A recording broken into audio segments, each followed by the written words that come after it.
Hello friends, welcome back. This is Sachin Bhardwaj from Team Decipher, and in today's lecture we will be looking upon the differences between Gandhara, Mathura and Amravati School of Art. Okay, first of all we will be talking about the external influence of the on these three sort of arts. External influence. That means the foreign influence on these sort of three arts. Well, if you talk about Gandhara, heavy influence of Greek or Hellenistic sculpture, so it is also known as Indo-Greek art. This is the specimen for Indo-Greek art.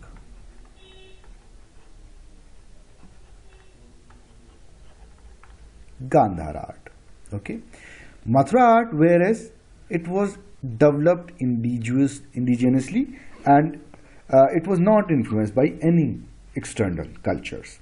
And same goes for the Amravati school of art. It was also developed indigenously and it was not also influenced by any external culture. Moving on, let's talk about the ingredients used. Why we are not discussing them as a whole, we are discussing them point wise, one by one, reason being to make them recall at the time of examination, and when we discuss the differences by points and keeping the headings in mind, it is easy to remember. Now, Gandhara art, as far as ingredients were concerned, early Gndhara school, as we also learned in our last lecture, they use bluish gray sandstone. Okay, and while the later period that also saw the use of mud and stucco, whereas Mathura art, the sculptures of this Mathura school were made using the spotted red sandstone, as you can see easily. Amravati, people were fond of white marble. Let's have a look at this narrative and dynamic sort of Amravati art. The sculptures of Amravati school, as I told you earlier, were made using white marble. Now, we'll talk about the religious influence of these three schools.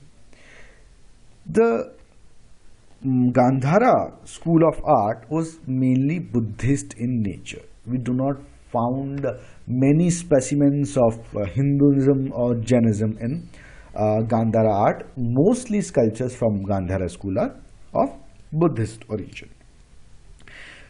The Mathura school of art, whereas it has influence of all the three religions. Let me write this: influence of religions. As you can see, it is influenced by Jainism, by Hinduism, and even by Buddhism. Okay, so it was truly, you can say, a melting pot for religious sculptures, where there was no discrimination among any of the three religions prevalent at those times.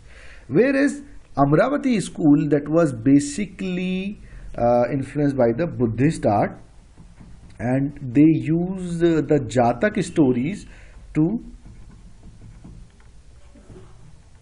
use them as the they use Jatak stories in their sculptures to tell, because it was a dynamic and narrative art. Okay, fine. Moving on, let's talk about their patronage. Gandhara we had the Kushana rule, and even in Mathura we had the Kushana rule. It was in the northwest frontier of India, and it was in Mathura, Sonk and Kanak Lalita. Whereas Amravati school, it was patronized by Satavahana rulers, which was in Krishna Godavari lower valley. Let's understand their position on this ancient India map. This diagram, let me use some other ink. Now, this was the extent of the Kushana Empire. Okay, so this pictorial memory a few people will help you up taking the specific position where this patronage was given by which ruler and it at which part. This was Mathura. This was ancient Takshila. The Takshila University was famous of the older times, and somewhere there was Gndhara. It is not shown in the map, but I'm just pointing out for you people. Okay. Now we have discussed about their area of development as well. That was NWF. Another was in Mathura, and this was in Krishna Godavari Valley. Okay. The features of though the Mathura school used sculptures for three of the religions, but let's took a center point, that is of Buddha imaginary, and we'll discuss about the difference between the features of these three schools which are circulating around the Buddha. Gandhara art mein what happened, the Buddha is shown in a spiritual state with wavy hairs, and he wears very few ornaments, and he is sitting in the position of yogi. His eyes are half closed, and he seemed to be in a meditation, and a protuberance is shown on the head signifying the omnipresence of Buddha. This halo he is talking about.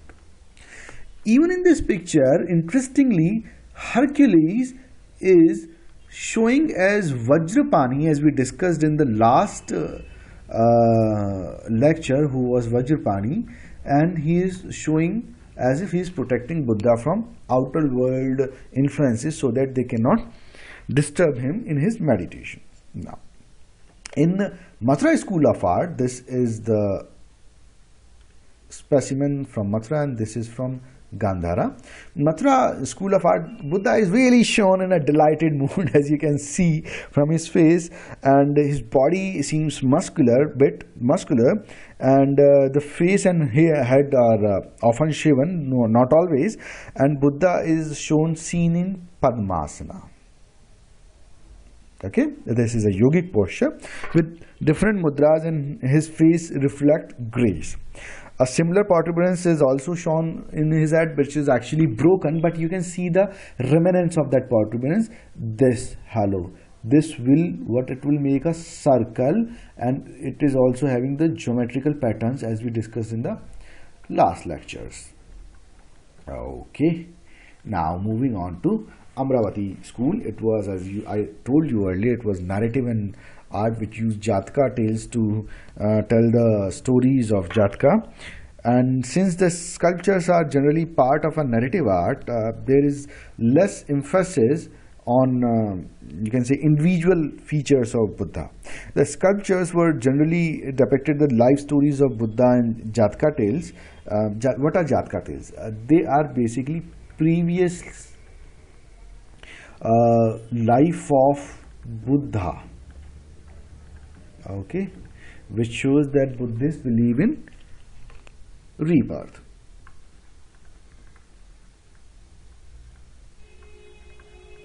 Okay, so that is all for this current lecture, and thank you for watching. Kindly visit our website www.decipherias.com for more stuff, and please do like us on our Facebook page. This is the Facebook page address we are showing on the screen. Till then, thank you and take good care of yourself.